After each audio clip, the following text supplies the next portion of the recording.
क्या मनुष्य कभी अमर हो सकता है? ये बहुत ही सादा और स्वाभाविक सा सवाल है, मगर इसका सही जवाब मिलते मिलते शायद कई युग बीत जाए। हम मनुष्यों ने विज्ञान में आज कितनी ही प्रगति कर ली हो, मगर कुछ सवाल हमेशा से ही अनसुलझे रहस्य बने रहते हैं। हम जैसे आम इंसान अभी उस लेवल पर नहीं पहुंच पाए हैं जहां हम खुद को अमर बना सके, लेकिन पौराणिक काल में कुछ ऐसे विशेष व्यक्ति हुए हैं जिनके लिए कहा जाता है कि प्रकृति ने अपने नियम बदल दिए। मृत्यु के शाश्वत सत्य होने का नियम इन महामानवों पर लागू नहीं होता।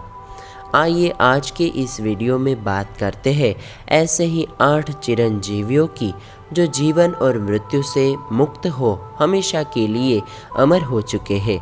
इन सभी ही महामानवों के नामों को इस श्लोक से याद रखा जा सकता है। अश्वत्थामा बलिर्व्यासो हनुमानश्च विभीषण कृपा परशुरामश्च सप्तेतेन चिरंजीविनः सप्तेतान् संस्मरणित्यं मार्कंडेयमथाष्टमं जीवेत वर्षितं सोपि सर्वव्याधि विवर्जित। ये 8 लोग अमृतत्व को प्राप्त कर चुके हैं। फर्क बस इतना है कि किसी ने अमृतत्व को वरदान और आशीर्वाद के रूप में पाया तो किसी ने श्राप और दंड के रूप में। ऐसा माना जाता है कि इन महामानवों का प्रतिदिन स्मरण किया जाए तो शरीर के सारे रोग खत्म हो जाते हैं और हमें 100 वर्ष की आयु प्राप्त होती है। परशुराम भगवान विष्णु के 6वें अवतार माने जाते हैं। वे ऋषि जमदग्नि और रेणुका के पुत्र हैं। इनका आरंभिक नाम राम था, लेकिन इनकी कठोर तपस्या से प्रसन्न होकर भगवान शिव ने इन्हें अपना फरसा दिया था, जिसके बाद राम परशुराम नाम से जाने जाने लगे। इनके कठिन तप से प्रसन्न होकर भगवान विष्णु ने इन्हें अमरता का वरदान दिया था। वैसे तो परशुराम भगवान राम के पहले के काल के थे, मगर अमरता का वरदान प्राप्त होने से उनका उल्लेख रामायण और महाभारत दोनों ही ग्रंथों में देखने को मिलता है। माना जाता है वो आज भी महेंद्रगिरी पर्वत पर विराजमान है। भगवान हनुमान और उनकी परमेश्वर भक्ति से तो हम सभी परिचित हैं। कुछ विचारों के अनुसार हनुमान भगवान शिव के 11वें रुद्र अवतार माने जाते हैं। भगवान ने हनुमान जी की भक्ति और सेवा से प्रसन्न होकर उन्हें अजर अमर होने का वरदान दिया था। हनुमान जी के होने का वर्णन रामायण काल के साथ साथ महाभारत काल में भी मिलता है।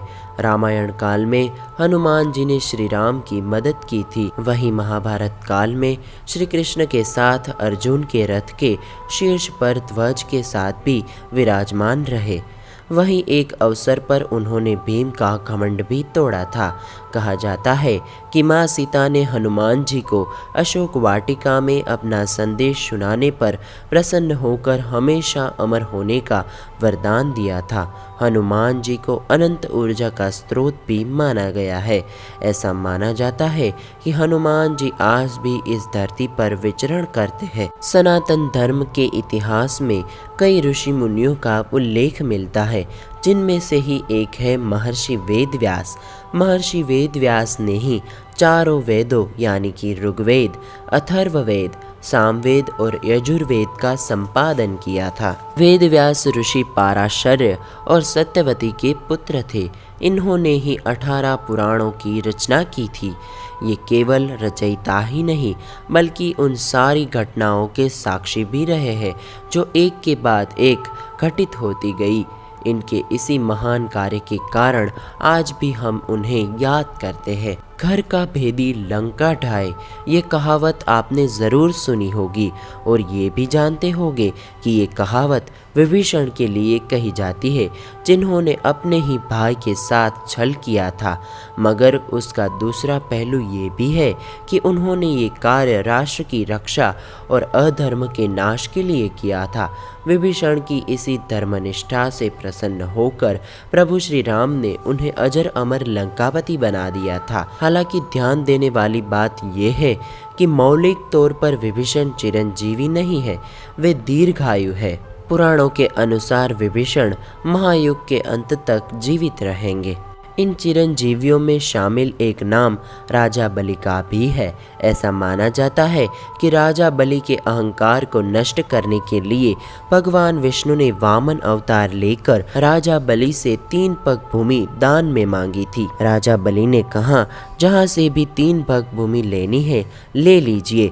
तब भगवान ने अपना विराट रूप धारण करके एक पग में धरती और दूसरे पग में स्वर्ग नाप लिया और तीसरा पग बलि के सिर पर रखकर उसे पाताल लोक भेज दिया। राजा बलि ने विष्णु के वामन अवतार को अपना सब कुछ समर्पित कर दिया, जिससे प्रसन्न होकर उन्होंने राजा बलि को अमरता का वरदान दिया। माना जाता है कि राजा बलि आज भी जिंदा है और हर साल ओणम के दिन ये धरती पर अपनी प्रजा को देखने आते हैं। जिस तरह सभी ऋषि मुनियों को अमृतत्व प्राप्त है, वैसा ही अमृतत्व अश्वत्थामा को भी प्राप्त है, लेकिन वरदान के रूप में नहीं बल्कि अभिशाप के रूप में। अश्वत्थामा के बारे में तो लगभग आप सभी जानते ही होंगे। वे गुरु द्रोणाचार्य के पुत्र हैं। महाभारत के युद्ध में युद्ध रणनीति के विरुद्ध जाकर अश्वत्थामा ने द्रौपदी के 5 पुत्रों की निर्ममता से हत्या की थी, जिसके कारण ही श्री कृष्ण ने अश्वत्थामा को पाप मुक्ति के लिए ये श्राप दिया था कि उसे सृष्टि के अंत तक अपने शरीर पे लगे घावों के साथ ऐसे ही भटकना होगा। ना कोई उससे बात कर सकेगा और ना ही कोई उससे मिल सकेगा और उसे आजीवन ऐसे ही तड़पना होगा। हालांकि मध्य प्रदेश के बुरहानपुर जिले में स्थित असीरगढ़ के किले में अश्वत्थामा को देखे जाने के काफी चर्चे हैं। अश्वत्थामा के ही मामा कृपाचार्य के बारे में भी ऐसा कहा जाता है कि वे कौरवों और पांडवों के गुरु थे। माना जाता है कि महाभारत के युद्ध के बाद कौरवों की ओर से युद्ध करने वाले केवल 2 ही लोग जीवित बच पाए थे, जिनमें से एक कृपाचार्य थे और दूसरे अश्वत्थामा। ऐसा कहा जाता है कि कृपाचार्य ने अपने तप के बल पर अमरता को प्राप्त किया है। इन 7 महामानवों के अलावा एक नाम ऐसा और भी है जिन्हें चिरंजीवियों में शामिल किया गया है। ये 8वां चिरंजीवी है ऋषि मार्कंडेय। मार्कंडेय अल्पायु थे।